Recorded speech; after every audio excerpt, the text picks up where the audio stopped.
Hello, everybody. Welcome. Come on in. Welcome. Welcome. Come on in.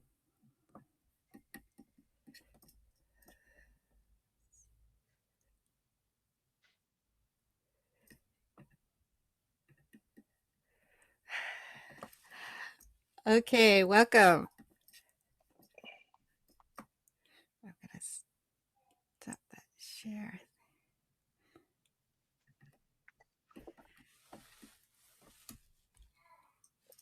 Hi, everyone. Welcome, welcome, welcome. Let's try to play some music for you here while we're waiting for folks to come in.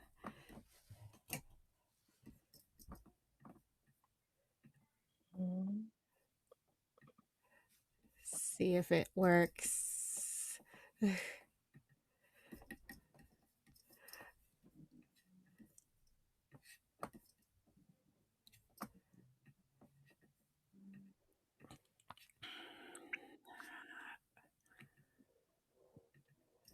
Oh, my goodness. All right. Welcome in, everybody. We're asking you to please type your name in the chat and where you're from or what indigenous land you're logging in from.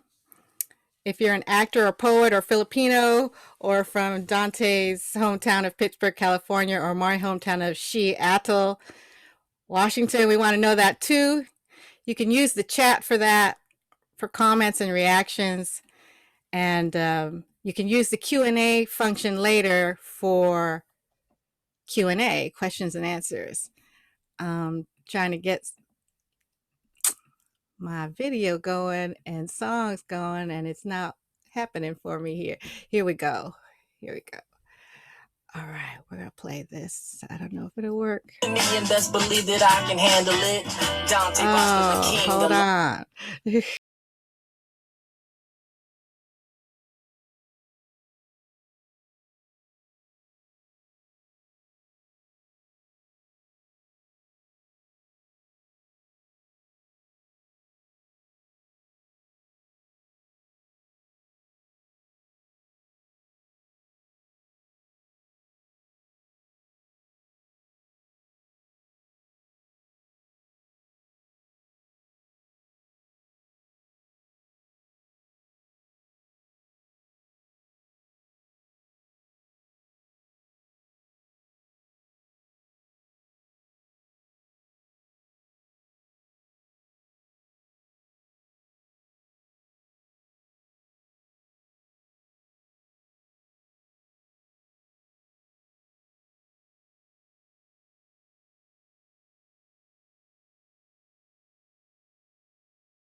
You're listening to the sounds of the official soundtrack from Dante Basco's directorial debut and the new film, The Fabulous Filipino Brothers, available on Spotify. And you can check the links out on their Instagram page on Fab Filipino Bros. Go and follow them and check it out there, or you can check it out from Dante Basco's Instagram page too. I love this song because I used to live in Los Angeles. The background you see is our Pinay-owned Geneva bar in LA, Los Angeles.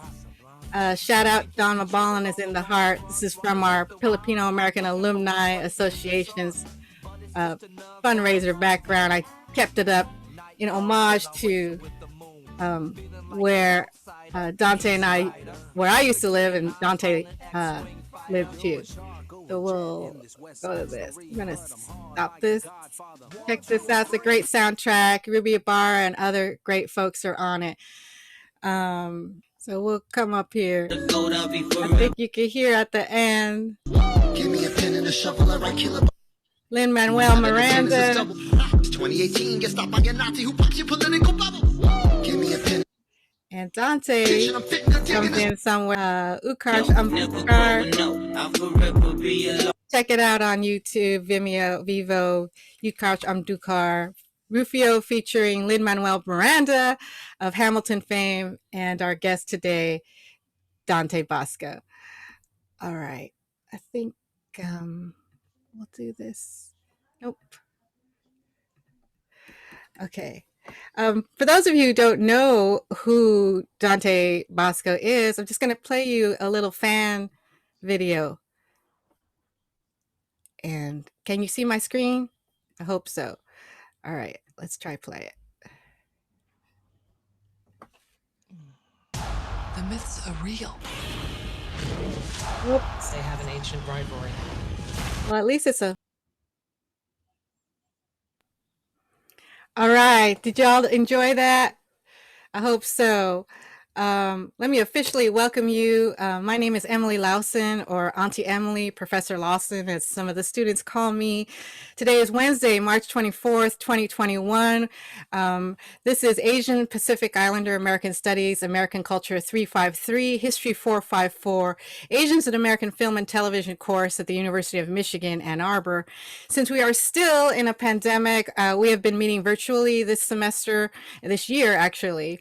And thank you for joining us for our class session on From Rufio to Zuko and the debut with actor Dante Basco. If you're just joining us, please type your name in the chat and where you're from or what indigenous land you're logging in from. And if you're an actor or a poet or a Filipino or from Dante's hometown of Pittsburgh, California, or my hometown of Seattle, Washington, we want to know that too.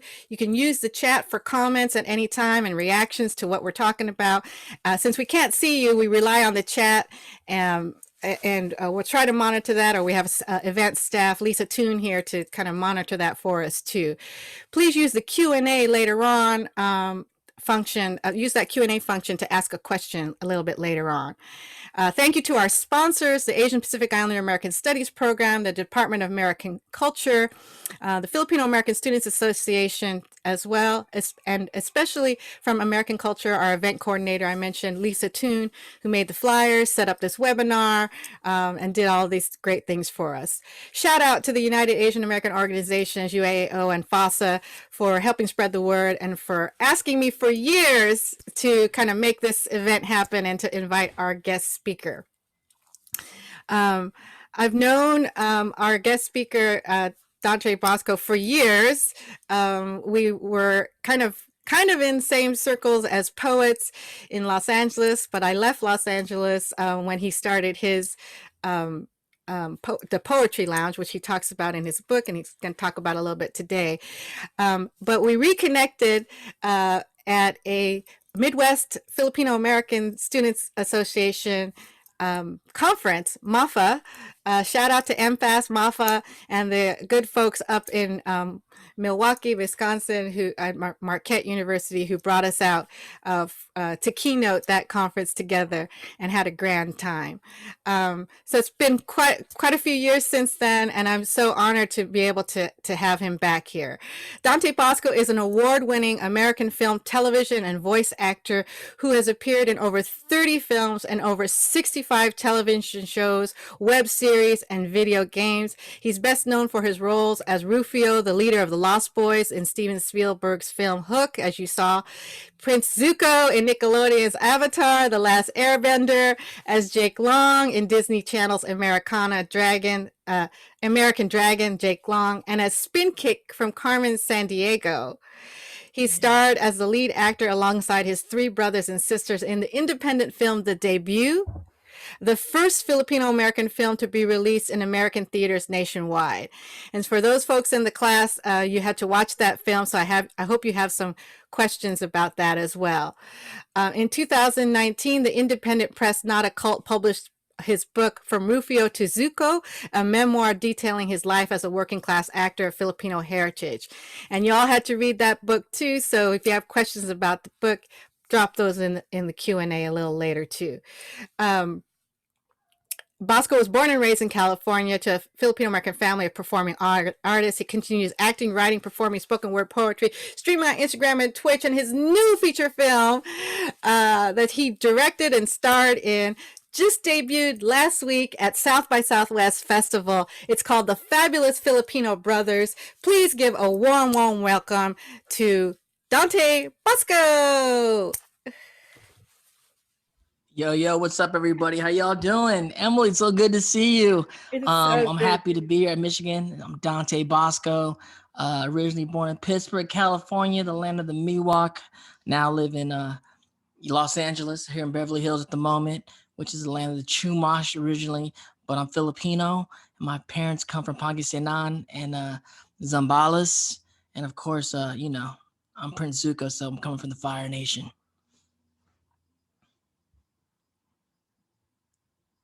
I see all the chat. I see everybody in the chat. Shout out to everybody. All the love. The chat is on fire. And, we love this, y'all. We thought, we'll have, maybe, the 60 students or so. And y'all just sent it over the roof with, I think, over 300 folks, 330. I wish I was there in Michigan. I have not been to U of M, right? Right. Home of the Wolverines, which is actually I'm rooting for y'all in March Madness right now. I'm a big fan of the Wolverines.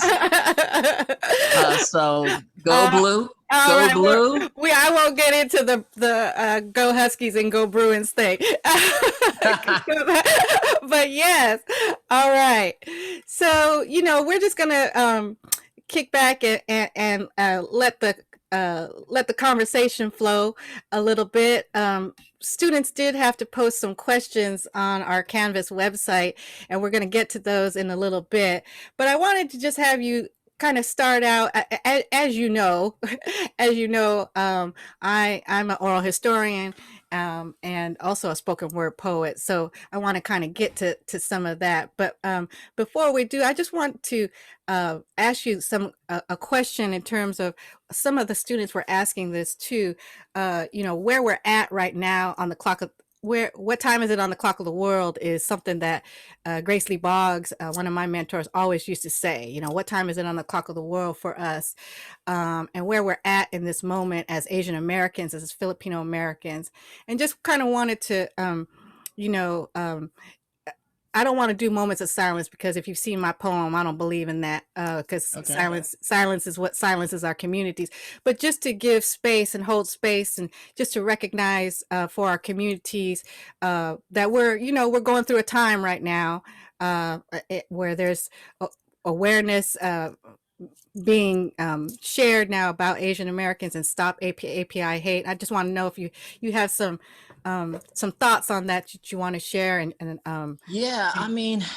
this is a moment, rest in peace to those who recently passed away for hate crimes, and we are in very heavy times. I can do a poem right now. I know we're talking about I'll do some poems later on, but I'm gonna do a poem right now just to kick it off, just in memory of those who've passed in Atlanta recently, heavy on a lot of our hearts and minds. And this is a poem I wrote years ago, and it's called Hate Crimes. Yo, I've been to Utah. People asked what you saw. Said, yo, what I seen is things ain't righteous because they be clean. Now you wonder what I mean. Well, that weekend it was Halloween, and in pretty Salt Lake City, something went down that was awfully shitty. A gang of 40 skinheads stabbed and killed a Latino kid and sent a black boy to the hospital, just a block away from where the Mormons study gospels. At least the streets were clean. But I'm no longer wanting to sound pretty. I'm only wanting to tell the truth, because I'm no longer wanting to sound pretty. I'm only wanting to tell the truth because this injustice didn't even make the 8 o'clock news on Monday. I guess while praying Sunday, they forgot about the blood that sprayed and splattered that Saturday night. But when we wake up, we can no longer pretend that the only thing that plagues us is a 3-lettered virus spending millions to combat this while racism ravages, knowing that the average man is ignorant to himself, let alone to others. I mean, how can the colors of one's skin tone motivate such harm and hate, yet these crimes are growing at an alarming rate? But I don't want to live like that. I don't want to think like that. I don't want to be like Shihan, he's my black friend, and Paul, he's my white friend, and Maria, oh, you mean the Mexican? See, color is not the first adjective I give to color the ones that I roll with. And it was even just a few years ago, I looked at my father and I realized he was Filipino because he's always just been dad. Well, then how do you judge a man, the measure of a man, by what he's done and what he's planned? Does he say no too much, or does he say, yes, I can? Do you follow the leader, or do you command? Are you down for the revolution, or are you at home asleep in your comfortable bed? Or if you're not part of the solution, you'll be left chilling with the Grateful Dead. Joey Garcia wouldn't want to be you if you're snowing come morning and here comes the sunrise. It's the universal alarm clock, waking us all up, spreading light on all the dumb lies, and the opening of every one's eyes is illumination. Haha, now I see the vaccination. Simply the truth. All the things I knew in my youth, rest in peace to those who died in hate crimes. It never should have happened to you.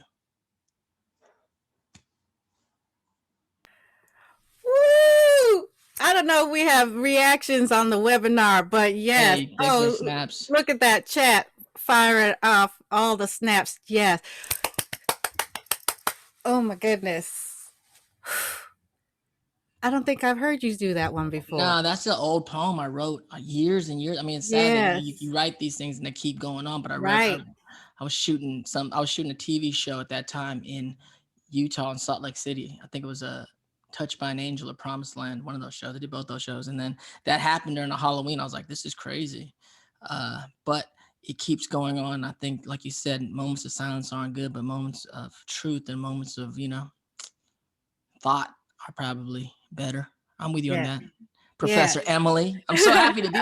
I mean, one of the reasons why I'm here is definitely because of your professor, Emily. I've met her years ago and we had a great connection, and you remind me of my an aunt in my family very dearly. And when I came home after we met, I told my family, I was like, yo, I met this woman, Emily. She reminds me so much of Auntie Nita. They're like, what? I'm like, yeah, dude. So it was great that you reached out, and it was great to kind of be here to celebrate today and talk about things. Yes, thank you. I mean, I forgot to mention earlier that this event is part of our commemoration on U of M's campus of Asian American Pacific Islander Heritage Month. Nationwide, we normally commemorate that in May, but U of M is out of classes by then, and so we just kicked it off last week, and you are, one of the stars of the month, I should say. I'm happy to be here. Thank you so much. So, we just want to know, a lot of folks had questions from the website and from our class. How did you get started in acting? But before you do that, I think we need to talk about maybe your family, right? Yeah. Your parents, because we're Pinoy, y'all. We're Pinoy, we're Pinay. We got to give, props to the ancestors and shout out to the family. But how did that shape you? I know you talk about it in your book. Yeah, I talk about it in my book, and when I talk about people that read my book, I talk about my story, but it's really my family story. It's like I can't, like many families, especially immigrant families, especially Filipino families, you can't really talk about your life without your life without talking about your family, because really coming to Hollywood is the story of my whole family. And even though we have individual paths within this adventure, we do share it in some ways. So my whole family, we started out Pittsburgh, California. Before we came to LA, we started at the very ground level of the entertainment industry. And for us, the ground level was the actual ground. I mean, we were street performers. We were B-boys in the pioneering days of hip hop in the 80s. We were a group called the Street Freaks. I was called Pop and Fresh because I was super fresh. I was a popper, locker, breakdancer, b-boy. And we were on the streets of Telegraph Avenue in Berkeley and Pier 39 in San Francisco. And then we got very popular in the 80s as this really kind of bad little Filipino group.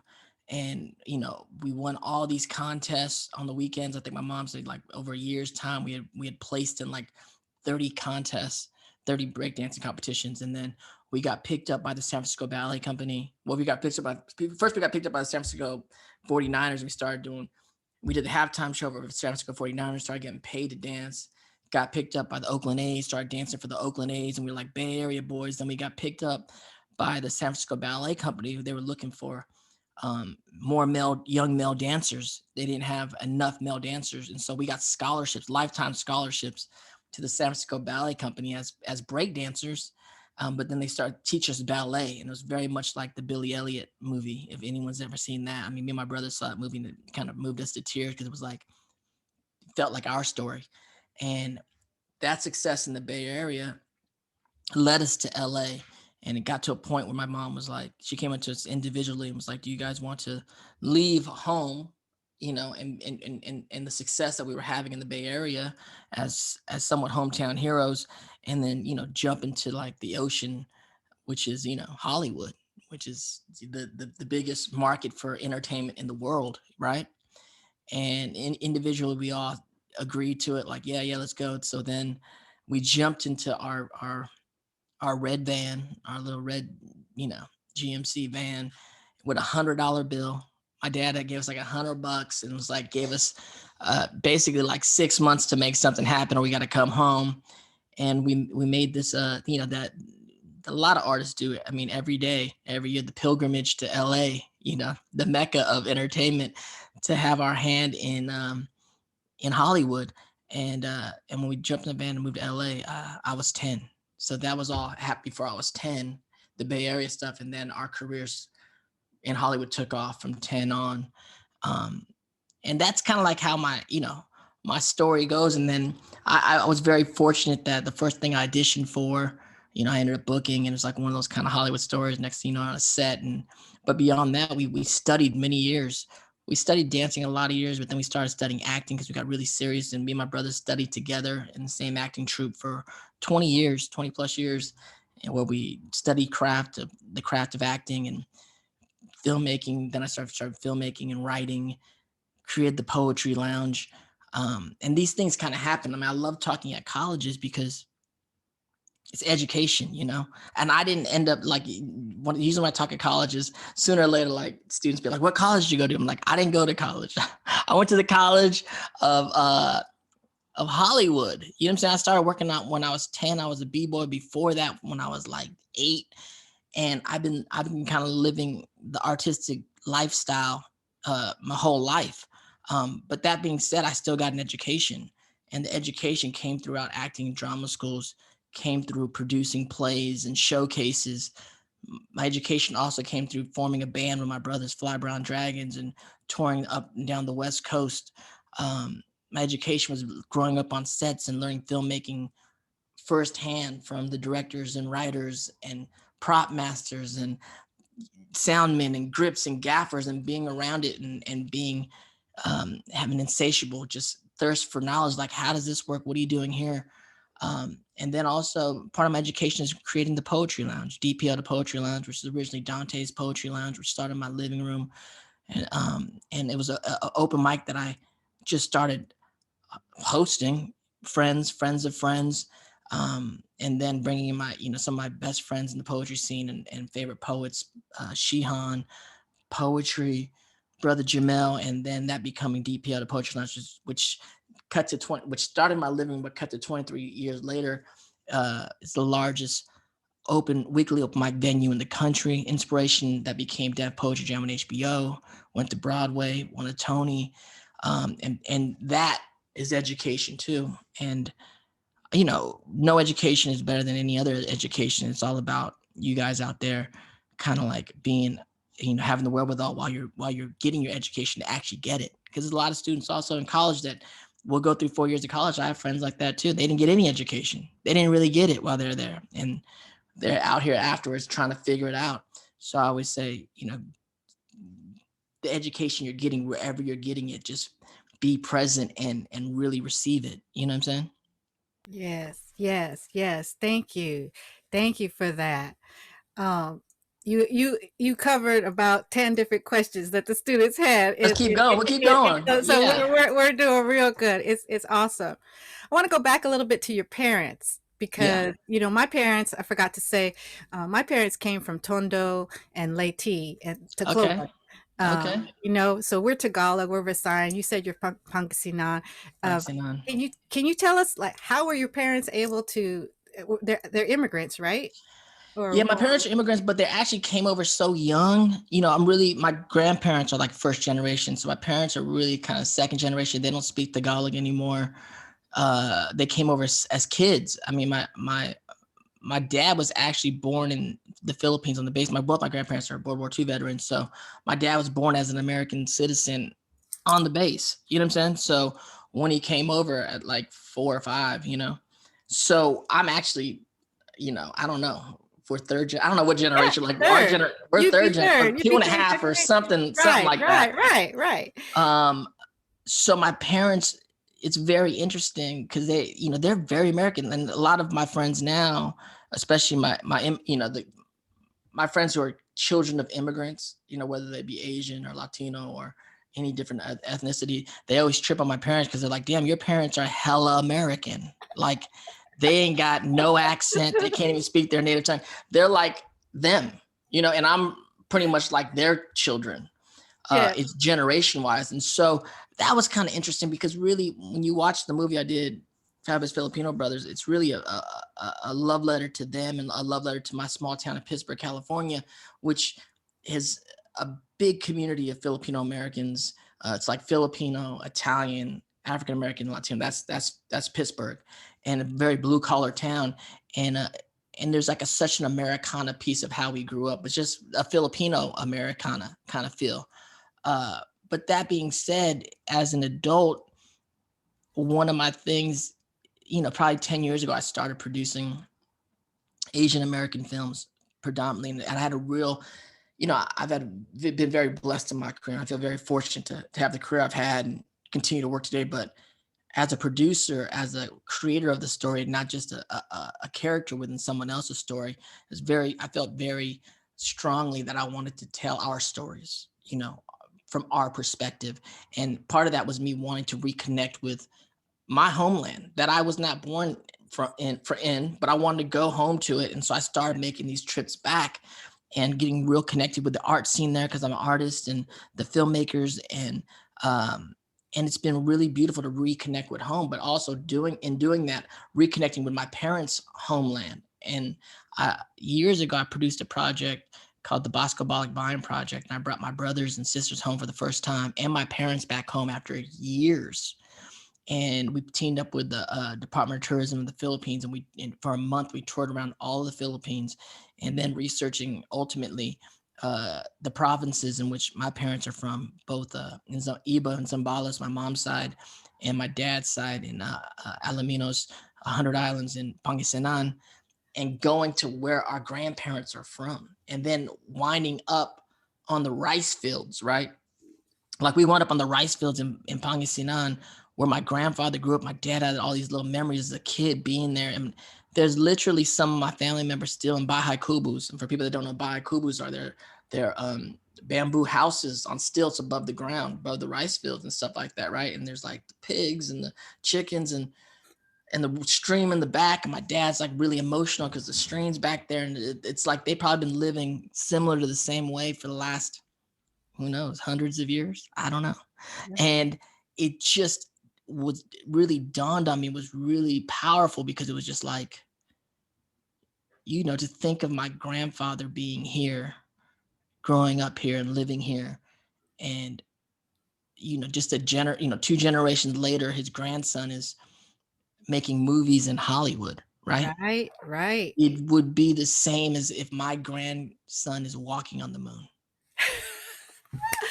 You know what I'm saying? Yes. I mean, yes. that it's like, it's that crazy. And then consequently, my grandfather's sister, who's like now in her late 90s, is still living there with a lot of her family and my dad's cousins and stuff. And she's still living there. She has the only one cinder block house on the land. All the other rest are bamboo bahay-kubus.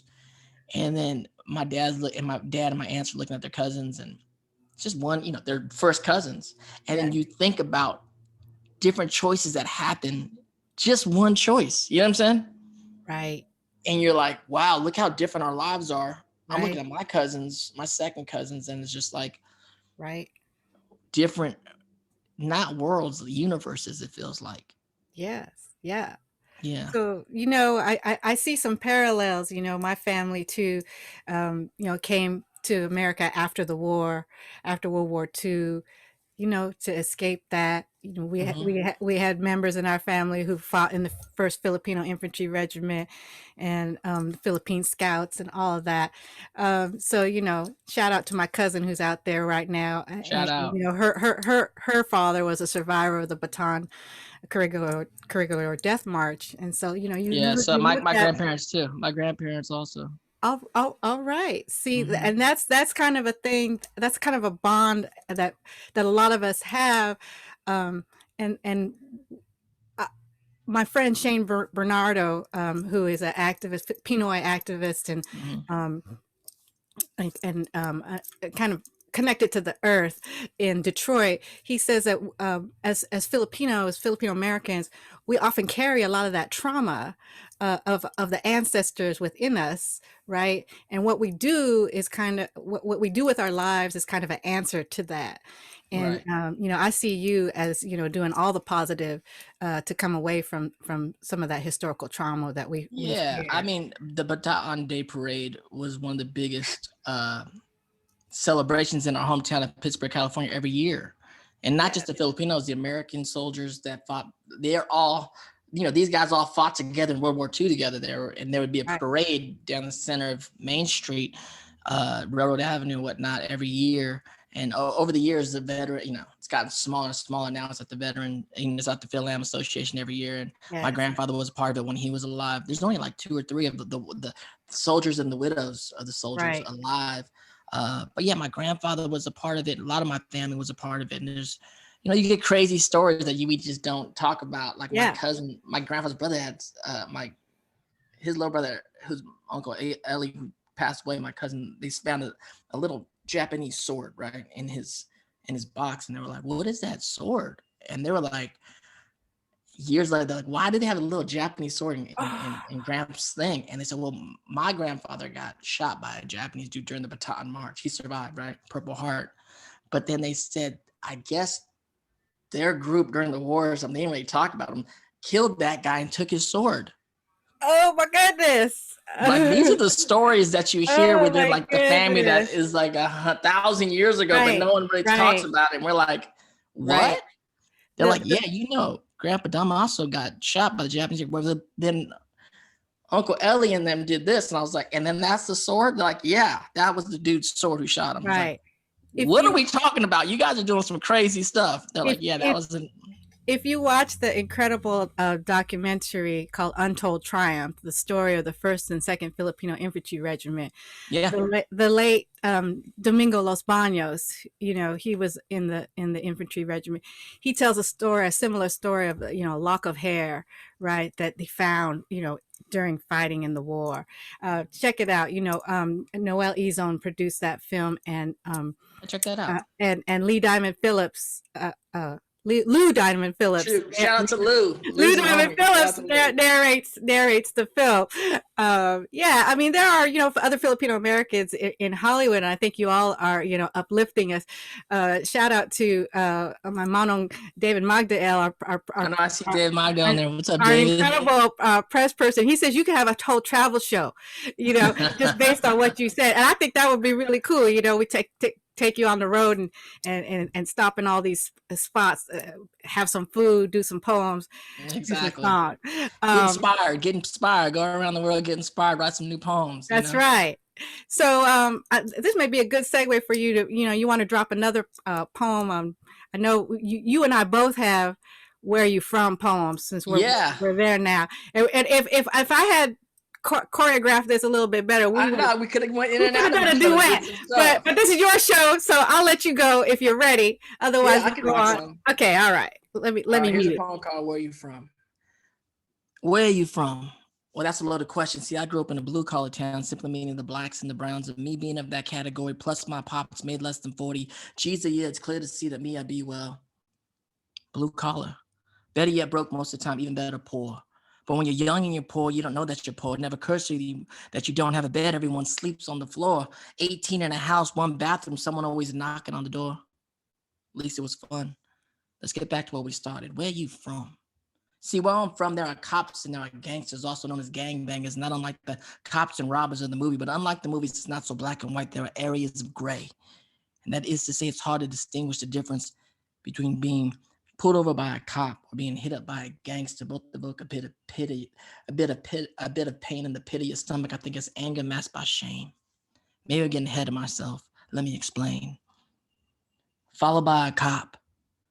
Follow 6 blocks. Pulled over by a cop. He looks at you as if you are Mark. Where are you from? He does not wait for you to reply. Instead, he accuses you as you deny you're from the east side. No, sir, bow your head. Don't look him in the eyes. It's embarrassing getting pulled out the car, getting sit on the curb and watch the cars drive by. But being where I'm from, that's just another part of my life. Now, when it comes to the gangbanger, all you got to be is a stranger. And when he asks you where you from, you can feel it laced with danger. So watch what you say next because you're playing with death. So don't claim the East and don't claim the West. Matter of fact, same rules apply. Bow your head, don't look him in the eyes. I ain't from nowhere, man. I'm just some guy. See, he too sees you as a mark. But they don't really see you, your face or your heart. All they see are marks. Now, me being me, I got a few tricks up my sleeves. Messed up situations, I've gotten out of a few of those by simply picking my nose. That's right, picking my nose. Check it out. When a cop pulls up, I can feel the heat in his eyes. Or a Monte Carlo filled with gangsters pulls up next to my side. I pretend I don't see them and I casually try to pick a booger from my nose. And for a second, just a moment, I'm exposed to be a man, not a mark, a human being just like you. Don't lie, you got boogers too. And then all of a sudden, the copy just continues to roll down the street and the gangsters, well, they just laugh and then they just leave. Sometimes when you see a little bit of yourself in someone else, it can set you free. And the funny thing is, I'm probably from where they're from, the other side of town, and I'm just trying to get home.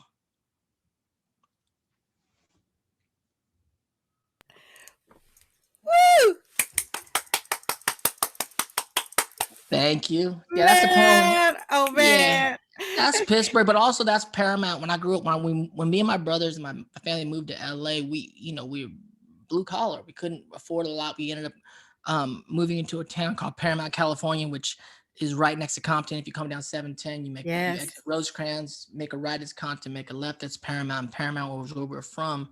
And growing up in a time, especially in the 90s, at the height, I mean, it's gang still, but I'm saying at the height of gang violence and culture being part of pop culture. And, we all know NWA and Tupac and all that, that was happening around us. And you just grow up with that environment. These are parts of your life, and you understand that a lot of where do we stand? Where do I stand? It's an interesting way to grow up. And you thankfully survived. Me and my brothers thankfully have survived that era in our life without too many bad things happening. Yes. Amazing. And, I want to tell your fans out there, if you want to check out your YouTube channel, I actually found that recording. Oh, cool. Where you have a video of that poem, and it's one of my favorites. I sometimes share it in class. So folks, check out the Dante Basco YouTube channel. I'm gonna give you a little break. I want to play the trailer to the debut. I see it. So we can kind of segue into that. Because this film is not on digital platforms, so we convinced the library to have it streamed for our class for 3 weeks. So otherwise you got to go try to get a copy somewhere. But let's watch the trailer to the first feature film, Filipino American feature film, released in theaters theatrically.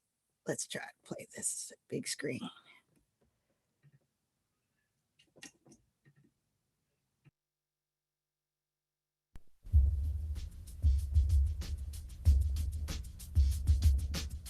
I wish your Lola was alive. She'd be so proud. My family's been planning this a long time. My uncle showed out much money. I got family flying in. What? You want me to skip it?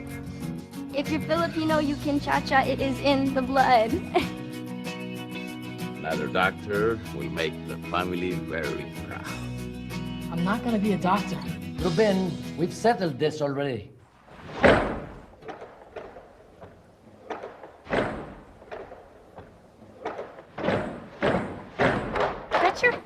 there, Ben. So what? Yo, you seen that game, Ruben? What are you doing? Everything like this.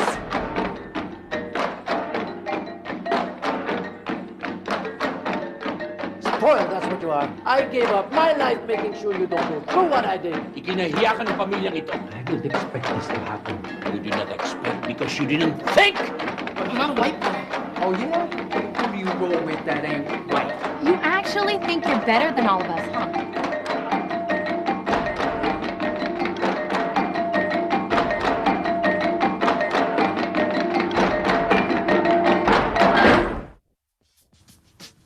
Happy birthday, Rose.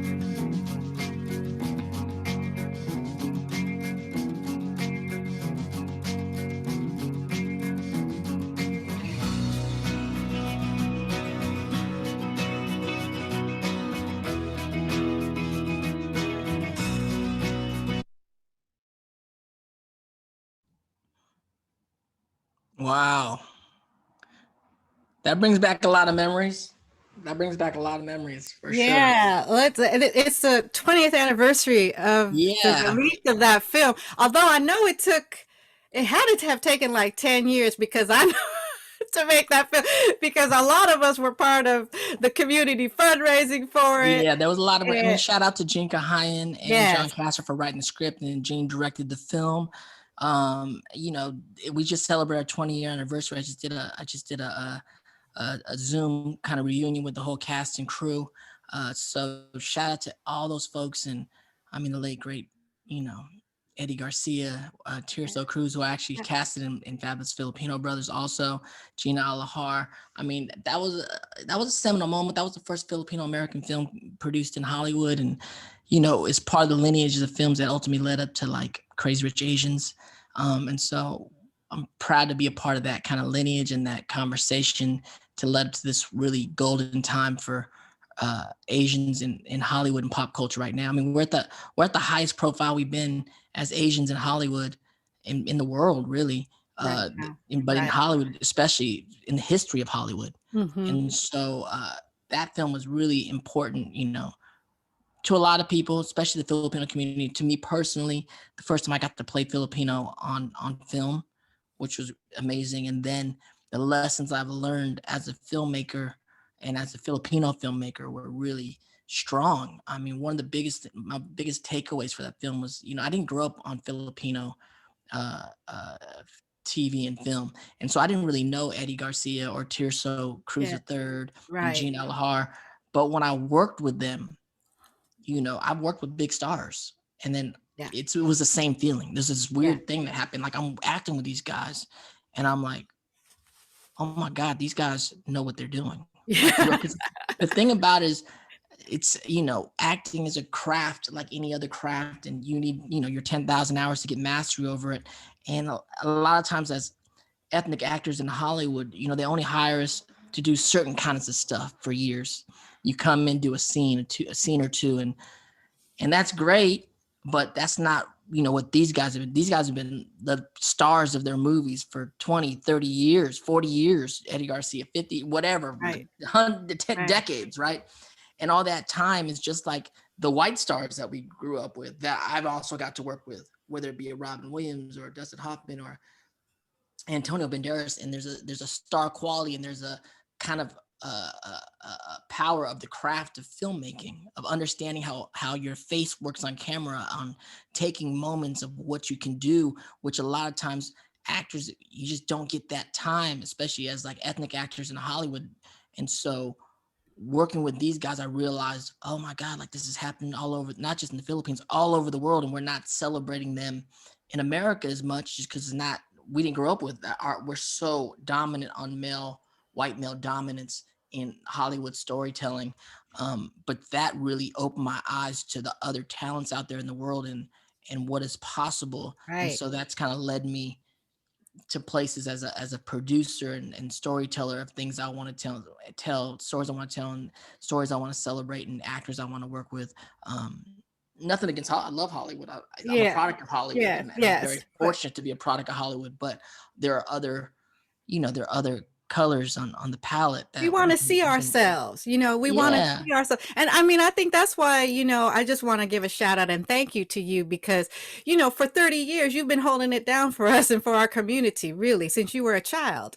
And, for someone, for someone like me who grew up in America, born and raised in America, we used to run to the television set. I don't know if you used to do this, but our family used to run to the television set whenever we saw anybody on TV that looked like us. I mean, even if it was like the racist, like, commercial, what was, I don't even want to say it because I don't. You want to see it. Yeah, we see ourselves in that. I mean, the thing about it is, we see ourselves in everything. I mean, ultimately, when we talk about representation in Hollywood, and I've been a part of this whole movement of representation, talked a lot about it, and people get twisted on like, what is representation? Like, what does that actually mean, right?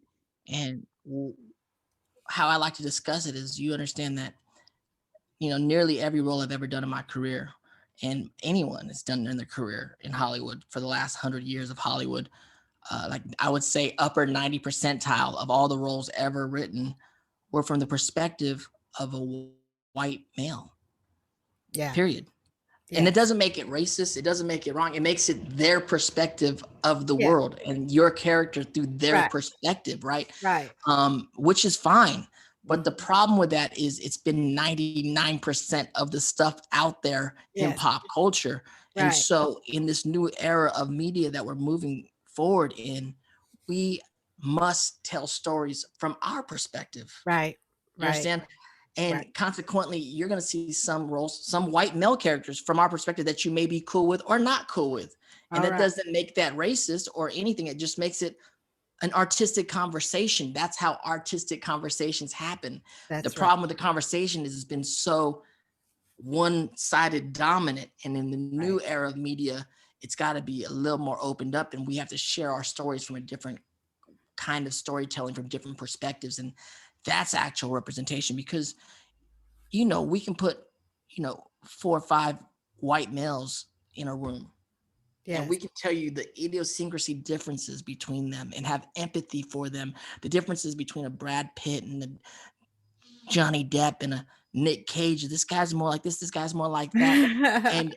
And not only that, we can tell you which our friends that aren't white are like those people. You know what I'm saying? Because as an audience member, we are walking in the shoes of the protagonist. It just so happens that the 99% protagonists have been white males. And so as a white male, us as an audience of the world has saved the world time and time again, fallen in love time and time again, had our hearts broken time and time again. But we haven't experienced that through other cultures, whether it be Asian, Latino, Black, male, female, trans, other. Like, that's right. Ironically, the more stories out there, we find that we're all the same. That's the irony of it all. You know what I'm saying? We're going to find out that we're actually a lot more alike than different. Yes. But we got to get there. All right. I want to just say one last thing about the debut, and I think it was mentioned in the chat that if you get to watch the DVD, the extras are amazing. The extra, and it's available now. It's available now. I guess video DVD. But anyway, if you get to watch, if all y'all out there get to watch the extras, you'll see a lot of our community folks. You'll see a lot of our community leaders, because that was a completely community-driven film, right? And it fundraised going from city to city, right? It was totally a grassroots kind of thing, and that's what made it remarkable and amazing for us. And you'll see the dancers in there, from Cayman and Lahi, area folk dancers in Los Angeles. And if folks are interested in looking at a critical historical perspective of it, our late comadre Don Mabalan actually wrote edited the book, kind of companion to the making of the debut, right? Which is a rare out of print probably thing right now, but I have it on my shelf right there. I just can't get it down right now, but a shout out to my mother. No, it's always in our hearts. Great. And actually, you guys, I think the 23, they ended up getting it on streaming services. I believe you can get it on Apple TV and YouTube and stuff. Like, you guys can rent it or buy it and stuff like that, which is great. Okay. Yeah. Yeah, it's just it is the crazy and the great thing about the debut and the magical thing. And I had this big conversation with Gene recently because a lot of times as filmmakers we have our ups and downs, and of course he has his ups and downs. And he felt a little bit bad about Hollywood because he never directed another film, and he just felt like Hollywood didn't really accept him as a director. And I get that we all have been in that place. But what I try to explain to him is like, sometimes you miss the magic that you actually made, Gene. I was like, that's right. As you're talking about this whole community, concept of what happened, which really did happen, you could watch it behind the scenes. Sometimes you think the movie is what you made, but also what you didn't realize what you made is you made the community connect. That's right. This is before right. This is before the internet. This is before Facebook. Right. This is before Twitter. Really, before cell phones. I mean, y'all have pagers in the movie. Exactly. Right. Cell phones. So I said, if you understood what you actually created was the actual social network of Filipinos across the country, that's right, you would have understood the power that you actually made. And there's a lot of people within that, like us, still talking that we're a part of it, that we're still communicating from that kind of base. Yeah. And I feel that base is still there and alive and untapped. But that was really what kind of set it off. You know what I'm saying? All right. So I'm just going to do a little time check. Our class goes till 2:20. Are you cool to hang till then? Yeah, let's keep going. I'm in LA. It's only 11 o'clock for me. I don't know what y'all doing. All right. So I'm going to try to play the trailer to your newest film, The Fabulous Filipino Brothers. But folks are asking in the chat for about an hour now for you to voice Zuko. So can you give us some of that stuff too? Can you do us an intro? Maybe can you do us an intro to this trailer as I'm calling it up? I mean, I'll do some watch the trailer and then actually I'll do some more poems. I'll do some Avatar poems for them. After this I'll do some Avatar poems. We gotta do some Q&A. Okay, here we go. This is on Vimeo, the trailer to the new film Fabulous Filipino. Oh, hold on. The Fabulous Filipino Brothers. Just a second. Okay. This is a story about four brothers. It's a love story, kinda. It's their quest to get it, keep it, and maintain it. What's up, man? How you been? Good, man. How's the brothers? I'm in the wedding. It's not that big a deal. Just a little party. It's a wedding. How many people are we talking? Uncle Jake, Uncle Dom, Uncle Boy. And their wives. And kids. Then you got Auntie Dulce, Auntie Pinky, Auntie Barbara. And their husbands. And kids. Well then, damn, that's like over 100 people already. That's a lot of people. We're tribal. We're jungle Asian. These fabulous Filipino brothers know each other better than anyone else, but they couldn't be more different. How's it going? I'm not like you guys. I don't have your heart, or Deo's strength, or Duke's. What does that guy have again? Money? Is anybody going to the Phil Am dance tonight? Can't make it. I got a date. Oh, a date? Did he say he has a date? I think he has a date. You boys think you rule everything. Hi. All I see is you running away from your culture, from yourself. Will you take me dancing? You want me to take you dancing? Yeah. Okay. Do you think you have control over love? When it happens, who it happens to? Duke? How long has it been? I looked for you over the years. Say yes. Yes changes everything. It opens up possibilities that you wouldn't believe. This feels so right, the most right I've ever felt. Come on, man, do something. Howl at the moon if you have to.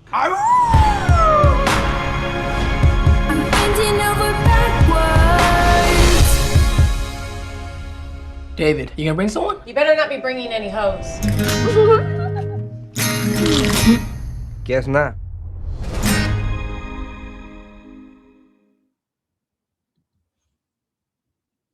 Bam. Fabulous Filipino Brothers. Oh man, I love that. I love it. It's like almost to me a continuation of the debut. I haven't seen it yet. I can't wait to see it. Yeah, but I can't wait for you to see it too. I hope you enjoy it. The big question folks are asking: how can we see this film?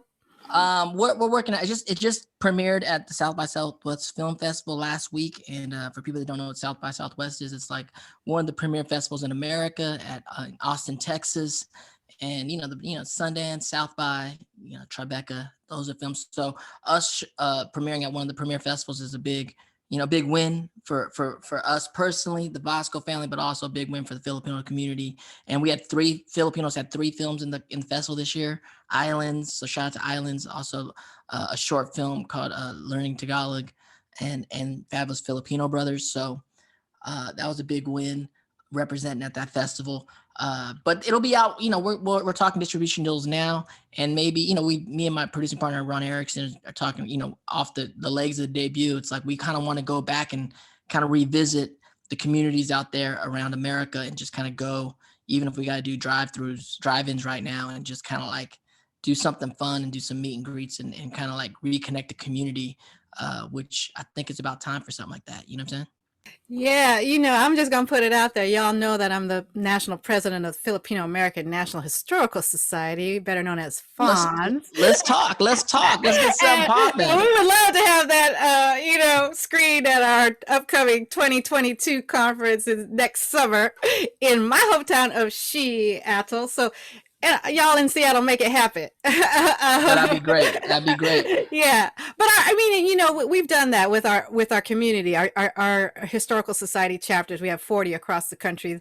They've hosted book signings, like for Journey for Justice: The Life of Larry Italy, on the children's book that the late Donna Ballin wrote with Gail Roma Santa, and it was fabulous. And we could make it happen. I think we can make it happen. We can make it happen. Shout out to Auntie Joni Cordova, our President Emerita. Yeah, and I was on my book tour too before COVID hit, so I got to get back on the road for my book tour also. Yeah. So there's a lot of stuff that I'll be on the road for, but yeah, this film has been like a labor of love, and like I said, a love letter to my family. And I don't know if I set out to make a definitive Filipino American film or anything like that. It's really just, we're telling our story of our family. It's 4 brothers, my real brothers, Derek, Darian, Dionisio, and myself, and my sister. My parents are in the film, and it was really kind of like a definitive Basco family film to a degree. And it's just a story about family. We just happen to be Filipino, and so we threw in all the Filipino aspect. The other thing is like lean into where you are at. For all the writers out there and all the actors out there, you don't have to hide who you are.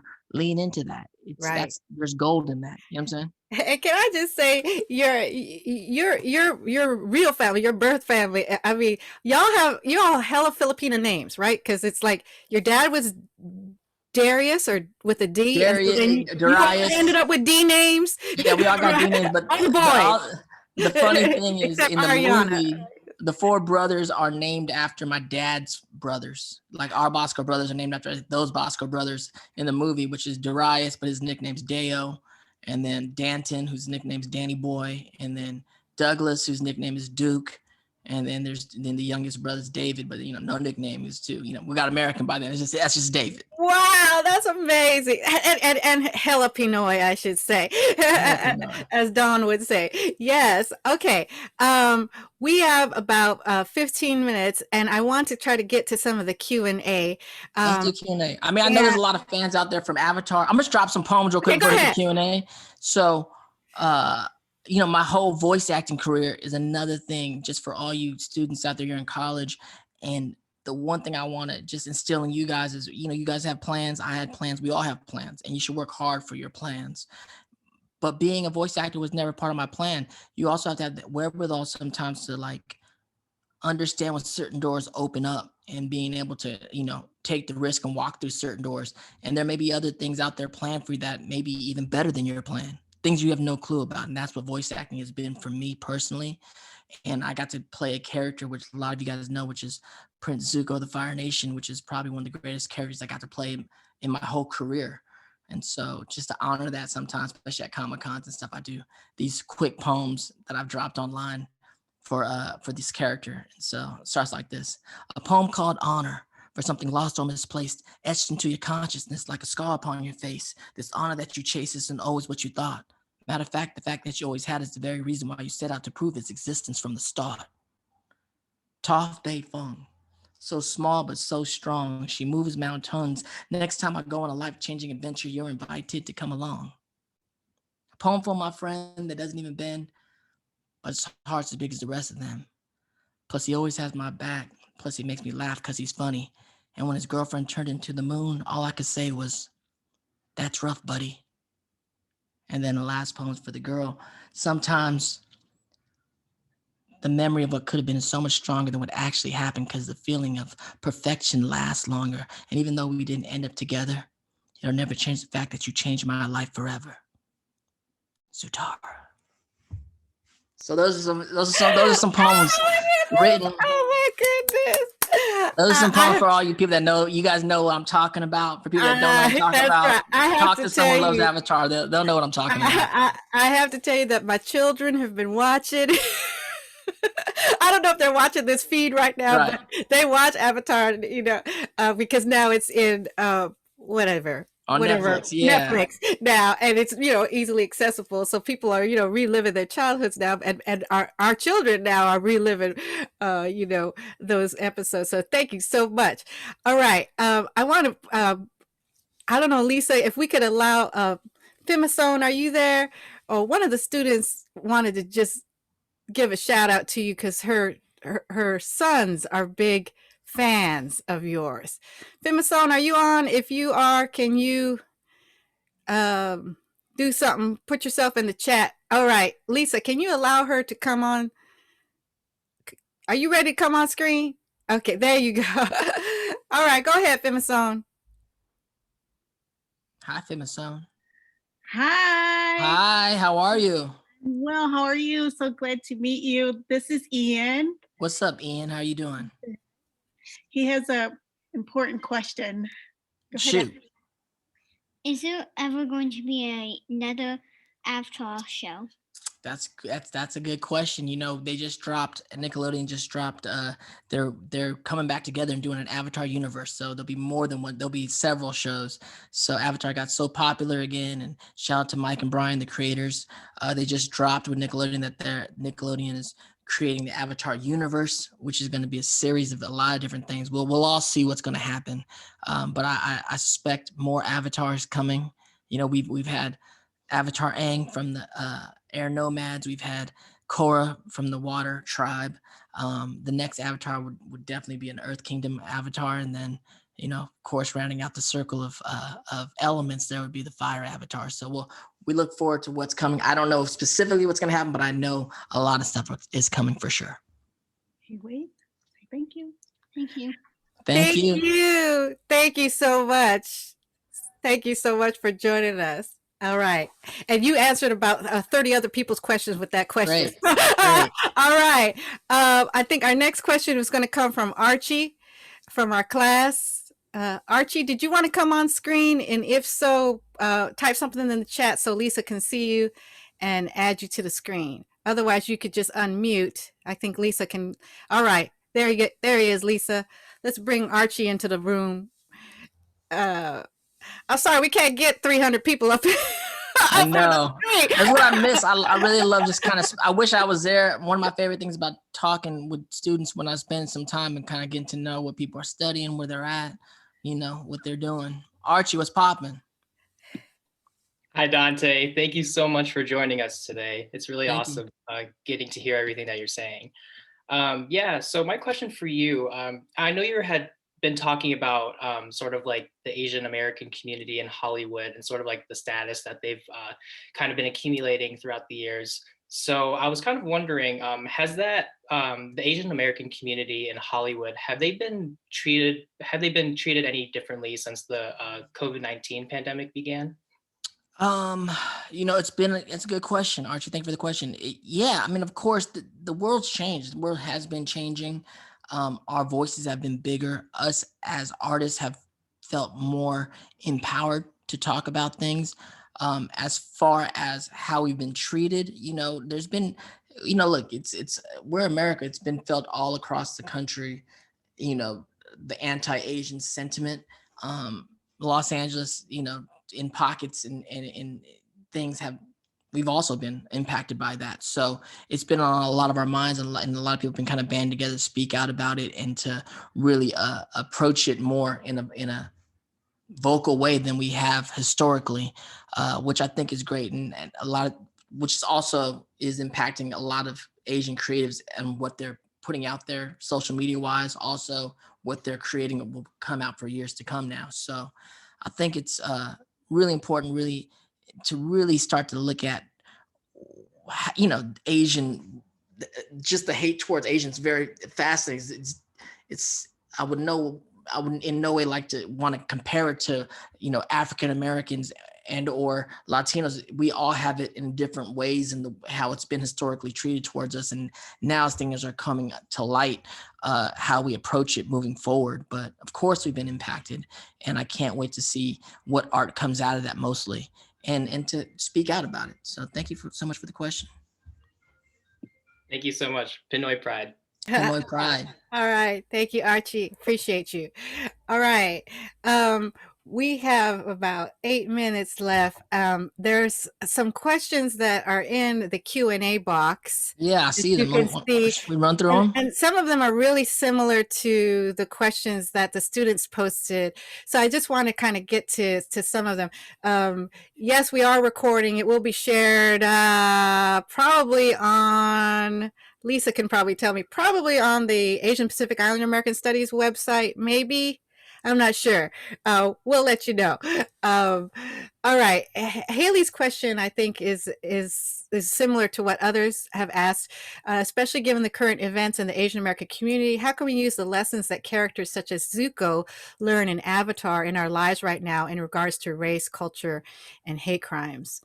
I'll always say, be like Zuko, man. Zuko taught me a lot of lessons, but ultimately be true to yourself. Continue to fight for what's right, and even have the courage to change. If you have the courage to change, that's Zuko's redemption arc, is change, being able to change. We're not all right most of the time. You know what I'm saying? And when you're wrong, be able to change. It's okay. All right. Thank you. Thank you. Lisa, you can mark that as answered. I think it'll help me out.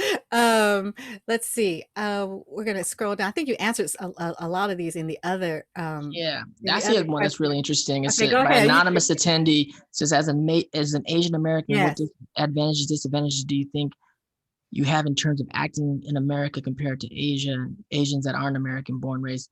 It's, I'm American. This is the industry. This is the country I live in. This is where I act in. I mean, I've been home and I've been asked to do films in other countries. It's hard to do that because I don't speak even my native tongue of Tagalog. So all my amazing Filipino actor friends, filmmaker friends out there, it's hard because I'm like, A, I'm not comfortable speaking the language, and B, I don't know if I'd be able to be comfortable to act eloquently in that language. So it is really hard. But that being said, Asians, the advantages, disadvantages of being an Asian actor, it's hard, but I like to, I don't know how many actors or filmmakers there are in the room here today, but I also, I'm a big advocate for our voices being out there and our stories being told out there. But also I always like to explain to people like, yo, this is one of the hardest industries in the world. Like, don't get it twisted. Whether you're Asian, white, Black, Latino, male, female, gay, anything, you're a 1 million to 1 shot at best coming to Hollywood. You might be a 10 million to 1 shot. It's hard for everybody. The whole system's actually not set up for you to win. Really, it's not. So throw that, there's a part of you that has to just throw that out the window. Like you have to have, a friend of me told me once that this whole journey of an artist is like, he compared it to a volition. It's almost religious, like religion, like a lot of people are religious, and there's no evidence that any of it's real. You know what I'm saying? And then to be an artist in Hollywood, especially, there is evidence. The evidence is you're a 1 million to 1 shot. Like the evidence is you're not going to make it. But the fact that you have these feelings that you want to come, you want to tell your story, you want to be a part of the storytelling, you want to do this, is almost like a religious act. And so hopefully you can find strength in that, because even though you're not going to make it, probably, it's almost like when I talk to drama schools around the country, it's almost like talking to medical school. Like, look to your left, look to your right. Like, they're not going to be doctors. You know what I'm saying? They're not going to make it. And I say the same thing to actors. But if you work hard enough, if you get really good at your craft, if you catch a little luck, like you can make it. Like it happened to me. It happened to a lot of friends of mine. I see it every day. So it's one of those crazy things, It's almost like I said, it's like a religious, take it for what it is. that's what it is. You have to have faith. It also takes have practice. faith. It also takes practice and commitment. All right. We're going to do this rapid fire. I did this when I facilitated a Q&A with Adrienne Marie Brown. Shout out to my sister friend, doula Adrienne Marie Brown, author of Emergent Strategy, editor of Octavia's Brood, another anthology I think you would love. But anyway, I'm going to ask you just rapid fire questions. And you answer them in 1 to 5 words. Damn, I'll try. Like short. I'm long-winded, Emily. No. We can't be that Ilocano Pinoy. I'll try to be quick as I can. Here we go. Is Basco the bear from Avatar named after you? I don't know. Okay. Maybe. All right, that's good. Did you always grow up with this knowledge of your family's history, or did it become known in your adulthood? No, I think it's a journey. Most Filipinos don't talk about a lot of things, personal things like that. Sometimes you got to go seek that up yourself. Okay, that's 1 and 5 words. Damn. Do you think you would ever try and feature star in a film in the Philippines? There's some ideas out there. All right. Oh boy. What was the journey like for you to figure out that you wanted to tell the Fabulous Filipino Brothers, especially choosing to have the family act alongside you? 5 words. Everything in my life has led up to this. Awesome.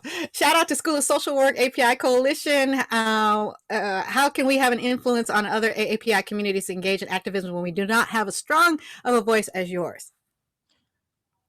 Your voice is strong. Keep speaking.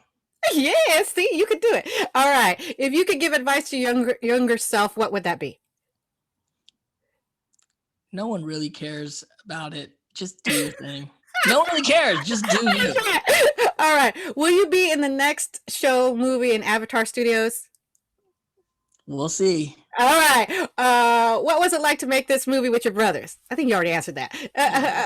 Can you talk about the demands on the actor on camera versus what is required in the vocal booth? The same. Just to me, it's the same. Okay. What are your thoughts on the announcement of Avatar Studios? I think you already answered this. Yeah, I'm excited. Right. Okay. All right. This is from my comadre, Tala Ibabao in Concord, California. Can you greet my students in Spanish? They'd be over the moon and they're big Avatar fans. Hola, ¿cómo está? Where are they from? From Concord, California. And from Concord. Oh, shout out to Concord. That's the Bay, Concord. Yo. She shows Avatar to them and has them translated to Spanish or something like that. So wow. Go ahead. Fuego Nation, y'all. All right. How were you able to navigate through different unexpected pathways in your career? Just stay creative. All right. What inspires you as an artist? Everything. All right. Movies, what was your film, food, people. We say in Filipinos, family, fun, food, right? Faith. What was your favorite scene from Avatar? So many. I mean, the Agni Kai with Azula. Okay. I think we hit on this. We hit on a lot of these other questions we have left here. Yes, we hit on a lot of these questions. Great. Okay, I think what I want to do is just any last words, anything else you want to share that we didn't get to cover. Yeah, I mean, thank you guys for joining me. I really appreciate it. Emily, it's so good to see you and hang out with you. I wish we could have done this in person, but this is, this is cool too. But I guess the last thing I like to say is to all, when I talk to students, especially now, you guys at school, I mean, one of the reasons why I love to do it is because the world has changed, and it's your world. It's your world. Like, literally, like, I've been around at the digital media in my industry, and I'm sure it's happened in every other industry. It changed. YouTube happened, digital media happened. All of a sudden, the tech world happened, and it's your world. Like, a lot of my generation thought we were going to inherit this town, but in reality, we're handing the keys to you guys. You guys are getting keys to the car a lot earlier than anyone thought it to be. Like, believe me, there's some of you out there doing your thing that are going to graduate from college, and cats my age are going to be working for you off the bat. And so with that is a lot of responsibility, and the world is changing. I'm not bitter about it. And I tell my generation, don't be bitter about it. It's time for us to build bridges. You guys do what you do. You guys do it so fluidly. You could still reach back to us because we're learning a lot from what you're doing every day. However, there's so much more gold to get from what we're doing and the crafts that in my business.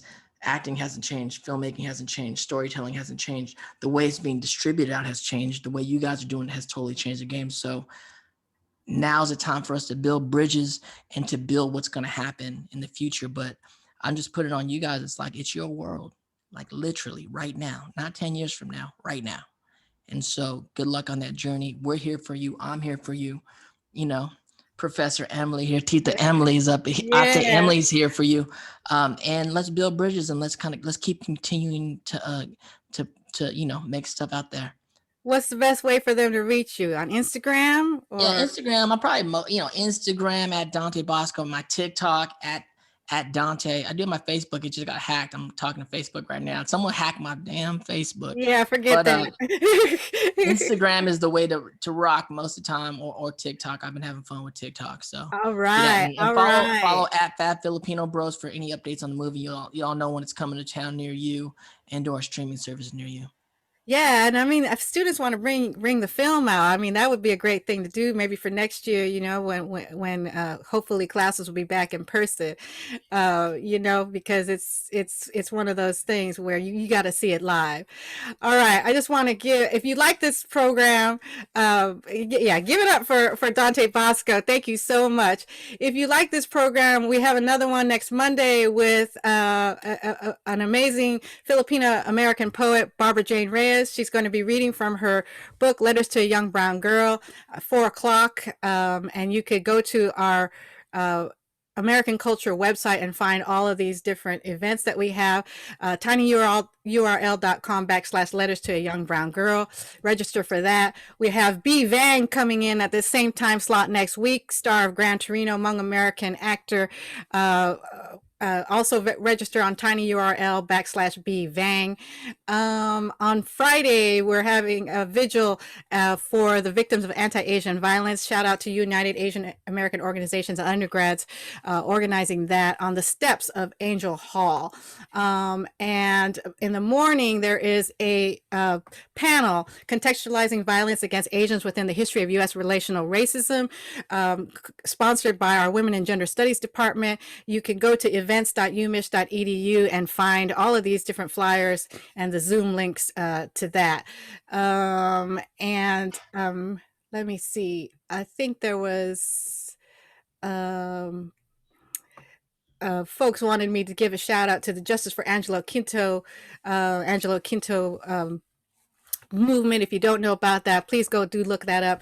And if you are a victim or witness to a hate crime, please go register that at stopaapihate.org or on their Instagram page, and check out the Asian Americans Advancing Justice support system that they have out there.